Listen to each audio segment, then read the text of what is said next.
지나고 다시 2월을 맞이하면서 2월 달은 기도하며 전진하는 달입니다.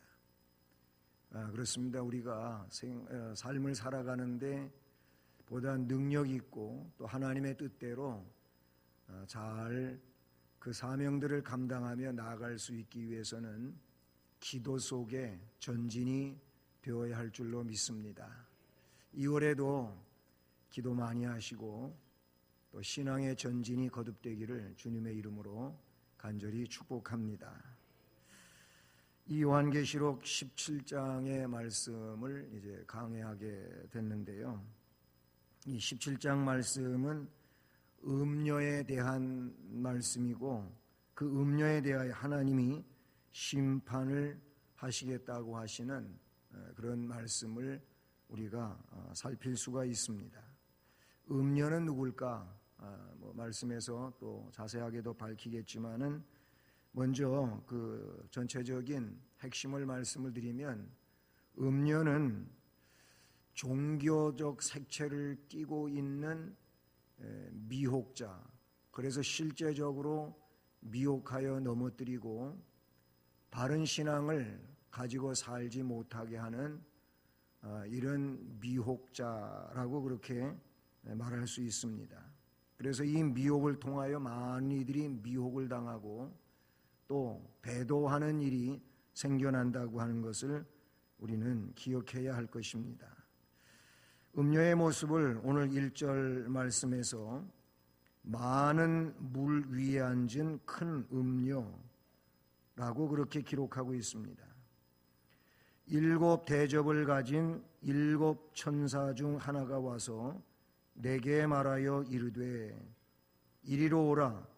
많은 물 위에 앉은 큰 음녀가 받을 심판을 내게 보이리라 하고 1절 말씀에서 기록하고 있습니다.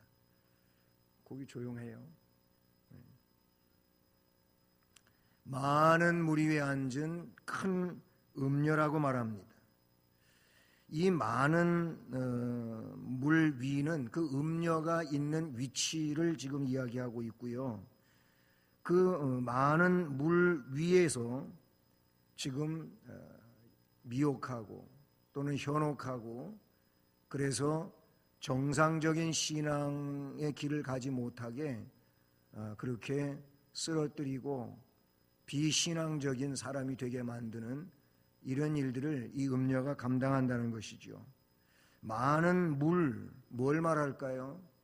그냥 문자적으로 물이 많은 어떤 바다라든지 강이라든지 그 물 표면을 이야기하고 있느냐? 그렇지 않습니다. 여기서 말하고 있는 많은 물 위는 다른 게 아니고 세상에 넘쳐나는 혼합주의를 말한다. 이렇게 볼 수가 있어요. 여러분, 이 마지막 시대 그 어떤 때보다도 혼합주의 사상이 문제가 되지요. 이 혼합주의 때문에 이 진리가 자꾸 잘못되는 이런 일이 있어요. 진리가 잘못되는 그 자체가 아니고 그 혼합주의 때문에 사람들이 진리를 믿고 따라가는데 어려움이 많다, 그런 얘기인 것이죠. 그리고 여기 큰 음녀라고 했는데 이 큰 음녀는 큰 단체를 말하는 거예요. 그러니까 많은 물 위에 앉은 큰 음녀는 큰 혼합주의 단체라 그런 얘기예요. 민주주의는 다수결의 원칙이라고 하는 이쯤은 우리가 다 잘 알고 있는 거 아닙니까? 물론 교회도 민주주의를 표방하는 그런 일들도 여러 가지 면에 없지 않아 있어요.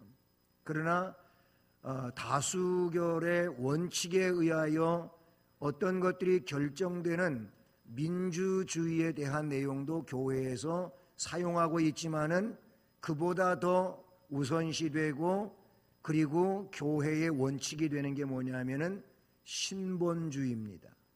그 신본주의라는 것은 성경을 말하는 거예요. 성경대로라는 겁니다. 이 중세 종교개혁이 일어날 때에도 그 슬로건은 다른 거 아니에요. 가장 핵심이 되는 것은 성경으로 돌아가자예요. 그러니까 중세 로만 가톨릭이 성경에서 너무나도 멀어진 거예요. 성경에 맞지 않는 일들이 등장하는 거예요. 그런 것들이 뭐 여러 가지의 내용이죠. 성경에서 우상을 금지하고 있는데, 그런데 중세 로만 가톨릭은 우상화된 것들이 너무나도 많이 있는 거예요.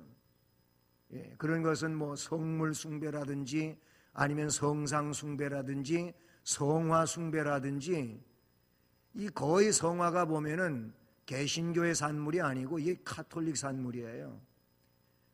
그래서 막 이 성화 많은 뭐 예수님 성화 그려놓은 것도 있고, 또 그 다음에 다른 어떤 신령한 모습들을 그린다고 그려놓은 그림들이 있지 않습니까? 이런 것들은 거의 보면은 이 가톨릭 산물이라 그런 얘기예요. 하나님은 그거를 싫어하신다 그런 얘기예요. 그래서 종교개혁을 단행할 때에는 이 예배당 안에다가 강대상도 아주 검소하게 그렇게 마치 지휘대 사용하는 것 같이 만들어 놓고, 강대 의자도 하나만 놓고, 그 다음에 모든 악기들은 전부 다 없애버리고 그랬던 시대가 있어요. 그래서 그 당시를 종교 음악 암흑 시대라 그랬어요. 그렇게 한 것은 그런 것들이 자꾸 하나님을 섬기는데 바르게 섬기지 못하게 하고, 그것이 자꾸 곁가지가 되고 문제를 가져오는 이런 일들이 있었기 때문에 그래요. 와서 한 이제 몇 년 됐지 않습니까? 유럽 제가 그 종교 개혁지를 방문하고 왔어요. 우리가 간 곳은 인천 노회에 계신 목사님들, 그 통합 측의 목사님들하고 이제 사모님들하고 거기 제가 이제 합류해서 이렇게 갔다 오지 않았습니까? 아주 이 팀이 제가 마지막으로 합류했었습니다마는 정말 좋은 분들을 만나가지고 그렇게 다녀왔어요. 그래서 다른 데는 전혀 가지 않고 정말 이 종교 개혁을 일으킨 그 현주소만 다녀왔거든요. 그래서 이 칼빈 혹은 쥐잉글리 아니면은 저 체코에 또 그 가서 이렇게 돌아보고 왔어요. 그런데 거기 간 곳마다 그 종교 개혁 시대의 그 모습을 그대로 보존하고 있는 그런 내용들을 볼 수가 있었습니다. 그래서 참 잘 왔다. 그래서 이런 거를 한 번쯤은 보고 경험하고 또 목회를 펼쳐가는데 그 성경적 원리에 입각해가지고 그렇게 목회를 해가는 것이 참 중요하겠다 하는 그런 생각을 했었습니다. 얘기가 조금 다른 면으로 간 것 같습니다만은 어쨌든 이 문제가 뭐냐면 성경에 맞지 않는 내용으로 가고자 하는 거예요. 어느 시대든지 항상 우리가 개혁을 해야 되는데 그 개혁의 원칙은 뭐냐면 성경에 맞지 않는 것들은 다 개혁을 해야 된다 그 얘기예요. 교회가 하나님의 교회로 이 예수 그리스도의 피로 값주고 사신 교회로서 온전한 교회는 어떤 교회겠습니까? 성경대로 신앙생활을 설교하고 성경대로 신자가 그 길을 따라가는 교회와 성도들이 올바른 성도의 올바른 교회라 그런 얘기예요. 현대교회 와서는 이 부흥이라고 하는 명목 아래 교회가 너무나도 이 부흥을 위해서 수단과 방법을 가리지 아니하고 그렇게 하는 일들이 너무 많아요. 이것은 성경이 아니에요. 그냥 교회가 마치 세상 원리를 가지고 부흥만 하면 되는 것으로 그렇게 이야기하고 있는데 그런 부흥 우리 주님이 기뻐하시지 않습니다. 진정한 부흥은 성경 안에서 이루어져 가야 되는 줄로 믿습니다. 많은 무리 위에 앉았어요. 그리고 그 많은 무리 혼합주의라고 한다면 큰 음료는 즉 작은 단체가 아니에요. 큰 단체를 말하는 거예요. 이 단체는 혼합주의로 연합된 종교적 단체라 그런 얘기예요. 그냥 무신론적 아니면 저런 세상에 그 기초를 두고 있는 이런 무신론에 근거해 가지고 일어나고 있는 어떤 샤머니즘적인 그런 내용의 단체들이 아니에요. 이거는 성경을 가지고 이야기하면서도 진정 주님의 뜻을 따르지 않는 이런 종교적 단체를 말한다, 그렇게 볼 수가 있어요. 이것을 15절 말씀에 내려가 보면은요, 17장 15절 말씀에 가보면은 이렇게 말하고 있어요. 또 천사가 내게 말하되 네가 본 바 음녀가 앉아있는 물은 백성과 무리와 열국과 방언들이니라. 거기 그 물에 대한 것을 나름대로 설명해 주고 계시지 않습니까? 음녀가 앉아있는 물, 그 물은 백성과 무리와 열국과 방언들이니라. 그러면 좀 더 구체화되어 알 수 있는 내용이 되지 않았습니까? 이렇게 물이, 그 음녀가 앉아있는 물이 백성이요 무리요 열국이요 방언이라고 했다면 이것은 온 세상을 두고 하는 말씀이라고 볼 수가 있어요. 온 세상을 표현하는 거예요.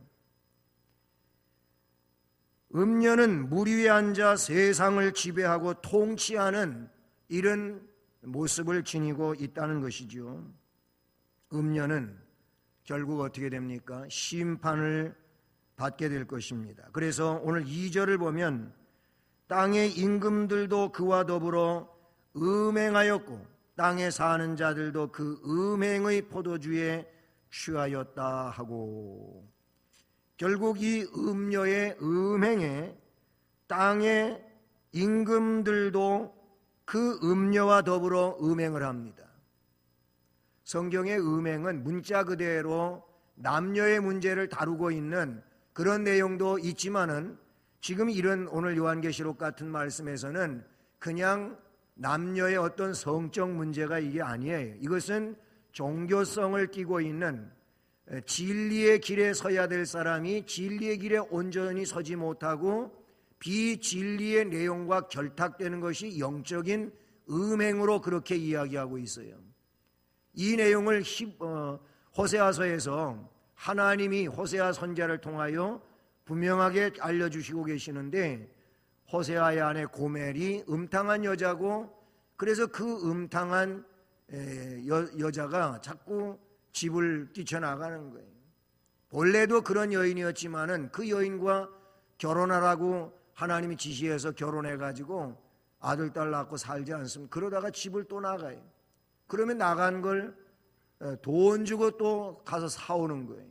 그렇게 하시는 이유에 대하여 이야기할 때 이스라엘이 음행자라는 거예요. 그 내용을 말씀해 주고 있지 않습니까? 어떤 음행입니까? 하나님 대신에 이방 신상, 우상 숭배를 하고 하는 이 내용을 거기 지적하고 있음을 보게 된단 말이죠. 땅의 임금들도 이 음녀와 더불어 음행했어요. 땅에 사는 자들도 그 음행의 포도주에 취했다고 말하고 있습니다. 음행의 내용을 마치 포도주에 취한 것과 같이 그렇게 표현하고 있습니다.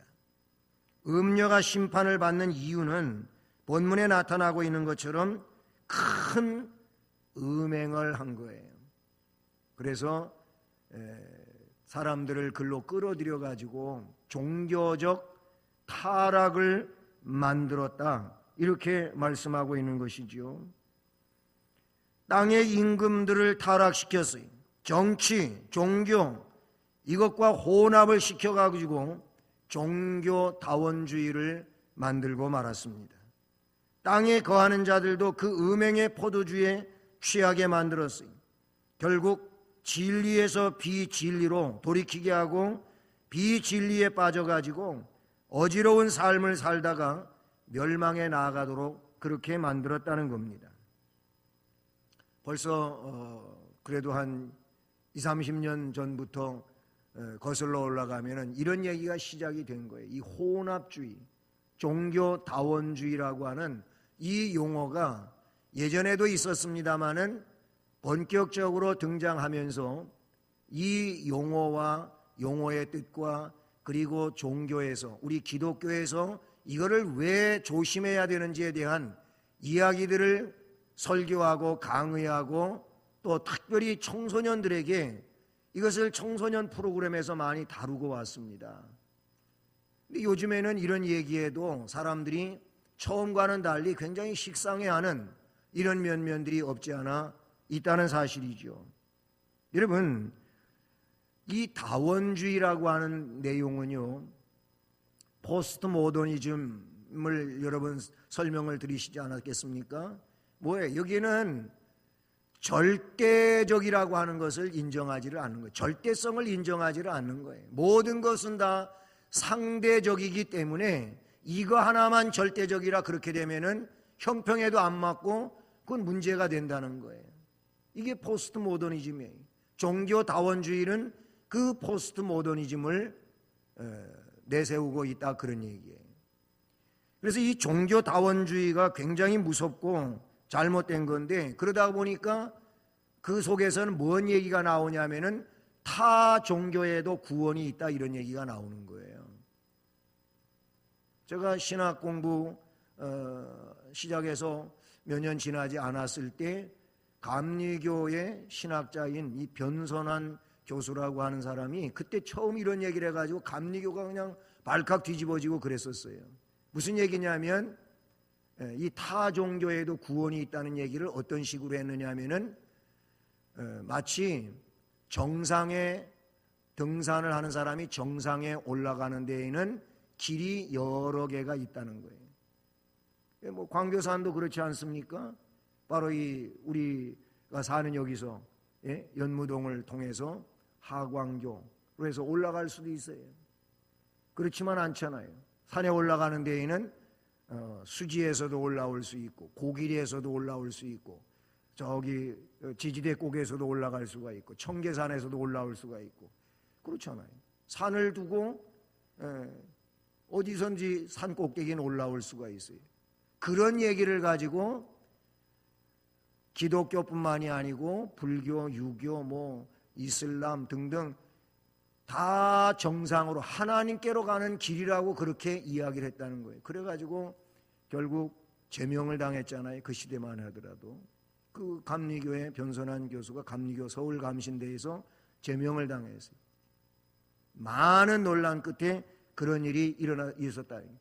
요즘엔 그보다 더 심각한 얘기가 있는데 많은 목회자들도 이런 얘기에 별로 그렇게 관심을 두고 있지 않은 이런 일이 돼버리고 말았습니다. 유일신 사상이 거부되어진다는 거예요. 절대적 진리가 거부되어지는 이런 일들이 있어요.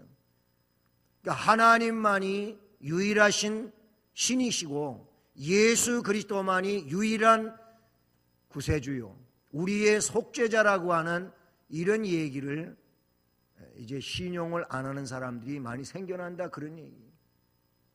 그러니까 결국 성경의 내용이 흔들리는 거예요. 성경이 문제가 된다 그러니 성경이 그런 얘기를 하고 있지 않습니까? 여러분, 뭐 미국에서도 있는 일이고 유럽에서도 있는 일이고 우리나라도 그래서 이 법을 만들고자 하는 그런 일들이 있는 거예요. 무슨 이 동성애자에 대한 문제만은 아닌 거예요, 이게. 그런데 그들이 주장하고 있는 법이 만들어지게 되면은 지금 얘기했던 것처럼 유일하다고 하는 얘기를 함부로 할 수가 없는 거예요. 다 상대도 인정해야 되는데 왜 그것만 유일하다고 이야기하냐? 그러니까 이것은 상대를 무시하는 것이고 상대를 잘못 이야기하는 것이고 심하게 이야기하면 상대를 욕하는 것이 되기 때문에 법에 저촉이 된다는 거예요. 그런 얘기가 되는 거예요. 그 법이 세워지면 그런 거예요. 그래서 미국 같은 경우에는 실제적으로 성경대로 하다가 벌금을 물고 가서 구류당하고 살고 나오고 이런 일이 지금 있는 거예요. 그래서 우리 교회에서, 교회연합회에서 이런 일들은 법이 제정되지 아니하도록 막아야 된다고 그렇게 강설하고 있는 그런 내용이라고 볼 수가 있어요. 많은 드라마가 뭐 다 그런 건 아니지만은 가만히 여러분 보십시오. 이 얘기 무슨 화제를 끌고 나가다가 전생을 이야기하는 드라마가 부쩍 많아졌어요. 이건 기독교하고 완전히 배치되는 내용이에요. 전생을 이야기하는 그런 내용이 심심치 않게 나오고 있어요. 그것만이 아니에요. 미래를 이야기를 하는데 인조인간, 로봇가 지배하는 이런 인간 세계를 이야기하는 내용들이 심심치 않게 나와요. 과학의 발달로 로봇가 만들어지고 로봇가 사람을 대신해서 일하고 집을 지키고 그리고 심지어는 고독한 사람을 고독으로부터 달래주고 위로해주고 이런 로봇까지 만들어지는 거 그럴 수 있어요. 그런데 문제는 뭐냐면 마치 미래가 하나님이 없는 그런 휴머니스트 아니면은 이 인조인간이 지배하는 시대로 그렇게 답을 제시하고 있는 이런 내용들은 이거는 하나님의 섭리를 거부하는 내용과 같은 그런 일들이라고 볼 수 있는 것이죠. 많이 어렵습니까? 제가 이야기하는 게 어려운 것 같아요.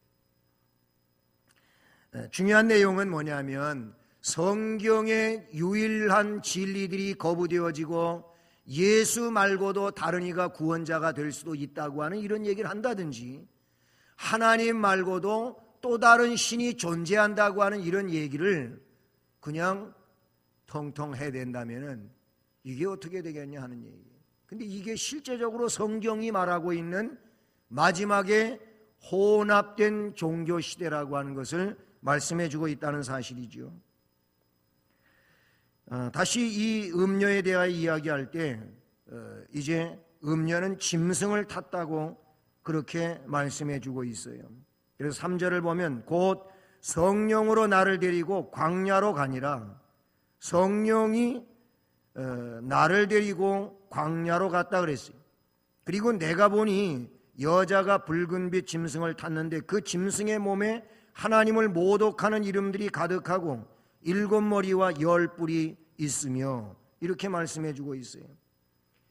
광야로 가서 광야에서 이 짐승을 탄 음녀를 보았다고 했는데 광야에서 보았다고 하는 것은 곧 고난의 세상을 의미한다고 볼 수가 있어요. 붉은빛 짐승을 탄 여자로 표현되어지는데 이것은 12장 3절에 붉은 용이라고 나오고 있죠. 하늘에 또 다른 이적이 보이니 보라 한 큰 붉은 용이 있어 머리가 7이요 뿔이 10이라.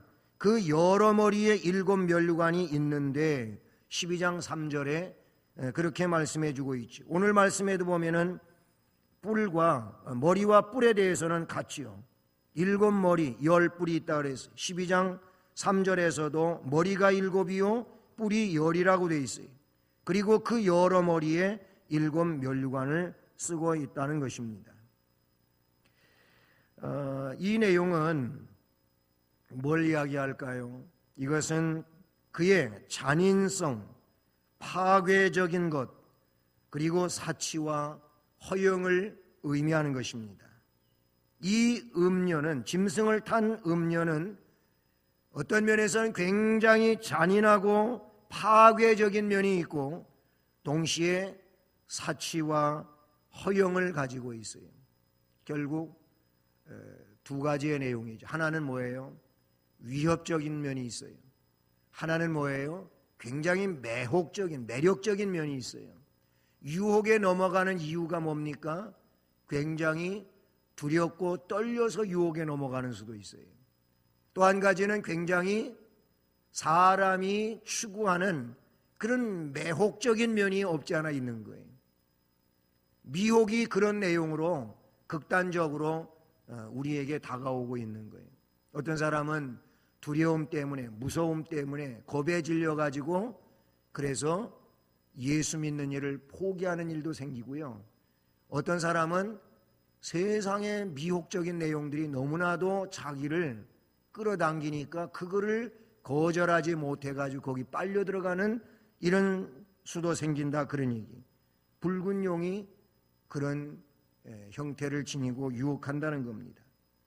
짐승의 몸에 말씀에 보면은 짐승의 몸이라고 그렇게 되어 있지요. 그 짐승의 몸에 뭐가 있습니까? 하나님을 모독하는 이름들이 가득하고 그랬어요. 하나님을 모독하는 이름들이 가득하다고 하는 것은 중상모략이 있어요. 조롱이 있어요. 악담이 있기도 합니다.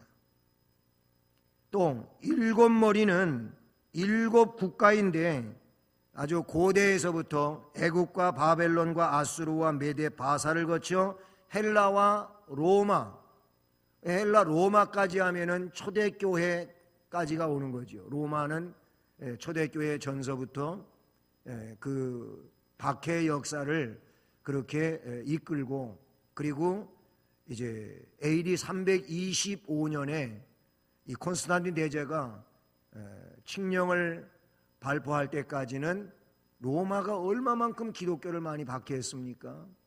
그렇게 있었어요. 근데 그 다음에 일곱 번째가 뭡니까? 일곱 번째는 어떤 나라, 한 나라를 지칭하고 있는, 지금 앞에서 이야기했던 것처럼 바로 그런 뭐 바벨론이라든지 애굽이라든지 아니면 아수르, 메데, 바사, 로마, 헬라 뭐 이런 얘기보다도 이 마지막 일곱 번째는 그렇지 않고 세계적인 측면에서 앞에서 이야기했던 것처럼 적그리스도의 국가라는 거예요. 적그리스도의 국가.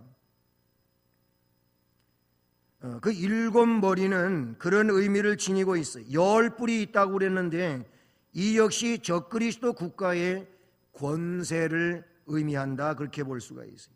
이 적그리스도의 국가는요, 과거에는 신학적으로도 그랬어요. 이 공산주의가 적그리스도의 국가다, 그렇게 신학적으로 한때 조명하고 그렇게 지목하고 그랬던 때가 많이 있어요. 근데 어느 날 공산주의가 해체되고 말았잖아요. 아직도 공산주의를 표방하고 그렇게 나라를 이끌고 있는 곳도 없지 않아 있지만은 이미 공산주의는 해체되고 말았어요. 공산주의가 인민을 복되게 하지를 못합니다. 절대 그렇게 될 수가 없어요. 오히려 그들은 더 어려운 삶을 살게 되지 않았습니까?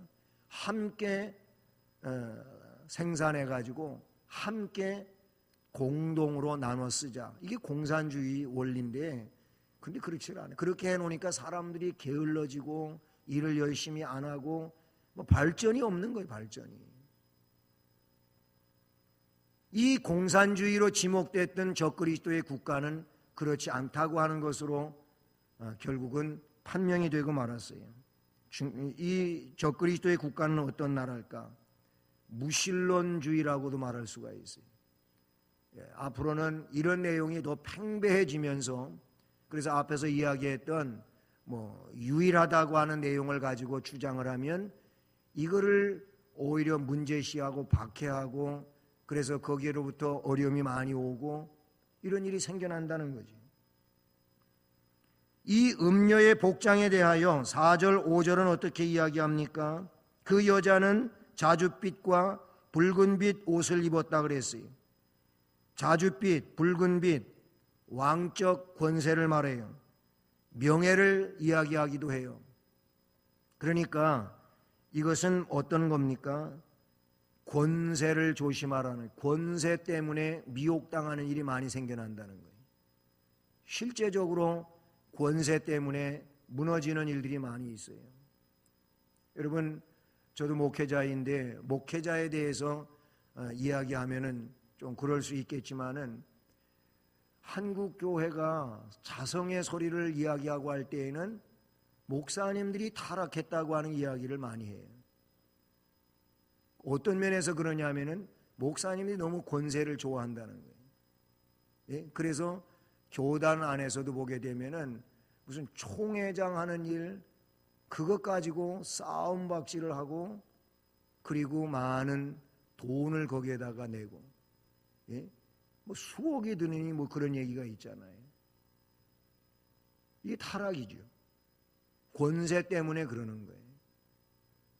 하나님이 그런 권세를 가지고 그렇게 하라고 하신 적이 있냐? 없지 않습니까? 권세를 조심하라. 목회자들만 그러는 게 아니에요. 성도들도 교회 안에서 권세 다툼이 없지 않아 있다, 그런 얘기예요. 교회는 권세를 부리는 데가 아니에요. 교회는 뭐예요? 섬기는 공동체예요.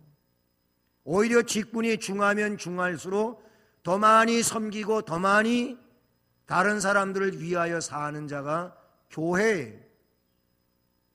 목회자도 장로님도 안수 집사님도 섬기는 자들이, 더 많이 섬기는 자들이라, 그런 얘기예요. 우리 교회가 앞으로 장로님 투표도 하고 하겠습니다마는 섬길 각오가 되셔야 할 줄로 믿습니다. 섬길 각오가 없으면 문제가 되는 거예요. 나중에 큰 문제가 될 수밖에 없어요. 이 권세를 조심해야 돼요. 권세를. 이 권세 문제 가지고 흔들어댄다, 그러니. 그 다음에 이 모습은, 음료의 모습은 금과 보석과 진주로 꾸몄다 그랬어요. 극단적인 사치와 허영을 이야기하는 거예요. 그러니까 물질주의를 조심하라는 거예요. 물질주의. 세상에 물질주의 때문에 신앙이 병들어요. 물질 문제 때문에 신앙에 병드는 일이 얼마나 많습니까? 여러분, 이것이 이 음료가 미혹하는 내용 중에 또 하나라, 그런 얘기. 그 다음에 세 번째는 손에 금잔을 가졌는데 가증한 물건, 그의 음행에 더러운 것들이 거기 가득하다 그랬어요. 가증한 물건과 또 음행에 더러운 것들이 그 금잔 속에 가득하다 그랬어요. 뭐예요? 방탕으로 자신을 꾸몄다는 겁니다. 향락주의를 조심하라는 겁니다. 신앙이 향락 때문에, 나의 인간적 즐거움과 그런 것들 때문에 신앙이 병들고 바른 신앙생활을 하지 못하는 이유도 많이 있습니다. 그 다음의 모습은 그 이마에 이름이 기록되었으니 라고 되어 있습니다. 그 이름이 어떤 것들입니까? 비밀이라고 하는 이름이 있어요. 이거는 그의 능력의 신비예요. 그에게 능력이 있어요. 그래서 미혹하는 것이죠. 또 큰 바벨론이라는 이름이 적혀져 있어요. 바벨론은 멸망의 도성이죠. 멸망으로 끌어들인다는 거예요. 땅의 음녀들과 가증한 것들의 의옴이라고 되어 있어요. 악의 근본이라는 겁니다. 그가 그 이마에 이런 이름들을 가지고 있어요. 음녀의 악행이 있습니다. 무엇입니까? 마지막 절 6절에 보면은, 또 내가 보매 이 여자가 성도들의 피와 예수의 증인들의 피에 취한지라 내가 그 여자를 보고 놀랍게 여기고 놀랍게 여기니 그랬어요. 이 여자는 성도들의 피로, 예수의 증인들의 피로 취해 있어요. 결국 성도들의 피를 많이 흘렸다는 것이고 예수 그리스도의 증인들의 피를 많이 흘렸다는 그런 말씀인데요. 이 음녀는 그러니 많은 성도들을 박해하고 죽이는 악행을 주도한 자라고 말할 수 있겠죠. 때문에 이 음녀와 음녀에게 속해 있는 자들은 다 멸망하게 된다는 것입니다. 미혹자의 미혹에 빠져 미혹을 당하고 바른 신앙으로 살지 아니하게 될 때 이 음녀와 함께 결국은 멸망이 된다는 겁니다. 그래서 앞으로 지난번 우리 앞에서 많이 살펴봤던 16장 6절에 보면 그들이 성도들과 선지자들의 피를 흘렸으므로 그들에게 피를 마시게 하신 것이 합당하나이다. 성도들의 피를 흘렸어요. 선지자들의 피를 흘렸어요. 그러니까 이들도 이제 피를 마시게 하신 것이 합당하니이다. 결국 진노를 당하는데 합당하다니. 더 뒤로 이제 앞으로 공부할 내용이지만 19장 2절에 가보면 거기도 그의 심판은 참되고 의로운지라 음행으로 땅을 더럽게 한 큰 음녀를 심판하사 자기 종들의 피를 그 음녀의 손에 갚으셨도다. 하나님이 이 음녀를 멸망시키는 이런 일을 하신다고 말씀해 주고 있는 것이죠. 오늘 말씀을 보면 하나님은 큰 음녀가 받을 심판을 이 요한 사도에게 보이리라고 말씀을 해 주셨어요. 1절에 보면 음녀는 결론적으로 멸망합니다. 땅의 임금과 땅에 사는 자들도 그 음행의 포도주에 취하였다면 다 함께 멸망할 겁니다. 그러니까 우리는 여기에 함께하고 있으면 안 된다는 것이죠. 그 음녀가 취한 것처럼 우리들이 음녀가 취한 것처럼 취한 자가 되어서는 안 된다는 것이죠. 음행의 포도주는 혼합주의에, 유일신 신앙에 속하지 못하고 혼합주의 신앙에 빠진 자들은 다 망한다고 하는 것이 하나님의 뜻인 겁니다. 그러므로 우리는 혼합주의 혹은 다원주의를 조심해야 될 줄로 믿습니다. 내 신앙을 변질시키는 혼합사상, 앞으로 여러분 이런 것들을 조심할 수 있기를 바라고 신앙에 변질이 없는 정로를 갈 수 있기를 바라는 겁니다. 예수 그리스도만이 나의 구세주임을 확실히 고백하고 하나님만이 나의 전능하신 아버지이심을 확실히 고백하고 성령의 역사와 그 거룩한 인도를 따라서 바른 신앙으로 살아가는 하나님의 백성들이 되기를 주님의 이름으로 축복합니다.